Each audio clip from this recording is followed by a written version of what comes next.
હું તમારા બે હાથ જોડું ગર્લ્સ કે તમે એક જ બ્રશથી આખા ફેસનો મેકઅપ કરવાનો બંધ કરી દો. તમે ગમે એટલી એક્સપેન્સિવ પ્રોડક્ટ્સ યુઝ કરશો ને પણ એને એપ્લાય કરવા માટેનો ટૂલ પ્રોપર નહીં હોય તમારી પાસે તો એ મેકઅપનું રિઝલ્ટ આટલું બધું ફ્લોલેસ નહીં જ આવે તમારાથી. હું તમને એવું જરાય નથી કહેતી કે તમે 32 બ્રશનો સેટ લઈ લો, એટલાની તો જરૂર પણ ના હોય. પણ જો તમારી પાસે એક પણ બ્રશ ના હોય, બિગિનર હોવ અને તમે સ્ટાર્ટર કરતા હો તો હું તમને બતાવીશ કે તમારે એકચ્યુઅલી શેની જરૂર છે. તો તમારે 4 બ્રશ, એક પફ અને એક સ્પંજની જ જરૂર છે. આનાથી તમારા આખા ફેસનો મેકઅપ થઈ જશે અને આ બધા હું કઈ રીતે યુઝ થાય એ પણ બતાવું. સૌથી પહેલાં હું સ્પંજ તમને એટલે કહું છું કે ફાઉન્ડેશન યુઝ કરવા માટે તમે બિગિનર હોવ તો પહેલાં બ્રશ ના યુઝ કરશો, સ્પંજ કરો.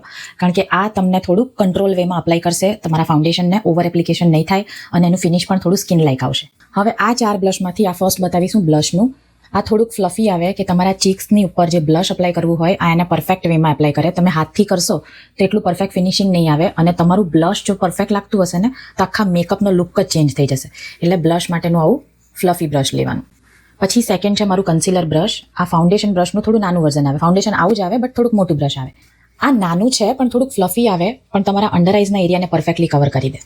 પછી છે આ 2 બ્રશ. આ બંને આઈઝ માટેના બ્રશ છે. એક મોટું આવે ને એક નાનું આવે. આ જે નાનું હોય ને એ નાના એરિયાઝની અંદર આઈ શેડો અપ્લાય કરવામાં અહીંયા કોર્નર્સમાં યુઝ થાય અને જે મોટું હોય એ મોટા એરિયામાં પ્લસ બ્લેન્ડિંગ માટે એનો યુઝ થાય. પછી આવે પફ. તમારો મેકઅપ આખો જ્યારે પતે ત્યારે અંડર આઈઝની નીચે જો પાવડર સેટ કરવો હોય એના માટે એક પફ લેવાનો ખાસ. તમે બ્રશથી પાવડર સેટ કરી શકો છો પણ એનું જે ફિનિશિંગ છે એ પફ જેવું નહીં આવે. પફ એકદમ એર બ્રશ ફિનિશિંગ આપશે તમારી અંડર આઈઝના એરિયાને અને કોઈ પણ એરિયાને પરફેક્ટલી કહેવાય ને કે બ્લર કરી દે. હવે આટલી વસ્તુથી વધારે તમે બિગિનર હોવ તો આઈ ડોન્ટ થિંક સો કે તમારે કંઈ જરૂર પડશે એપ્લિકેશન માટે. હું મારા બધા બ્રશ સેફોરાથી લઉં છું પણ તમે ઇન્ડિયામાં કંઈક સર્ચ કરતા હોવ કે જે બહુ સારા હોય અને લોંગ લાસ્ટિંગ હોય, પરફેક્ટ હોય તો હું તમને કહીશ કે માર્સ કોસ્મેટિકના બ્રશ સારા આવે છે. એક ગોલ્ડ આવે છે ને એક બ્લેક આવે છે. હું ત્યાં આવીશ એટલે એનો આખો સેટ લેવાની છું કારણ કે એના રિવ્યૂ બહુ બેસ્ટ છે. તો તમે આવા બ્રશના સેટમાં થોડુંક ઇન્વેસ્ટ કરીને મેકઅપ સ્ટાર્ટ કરી શકો છો.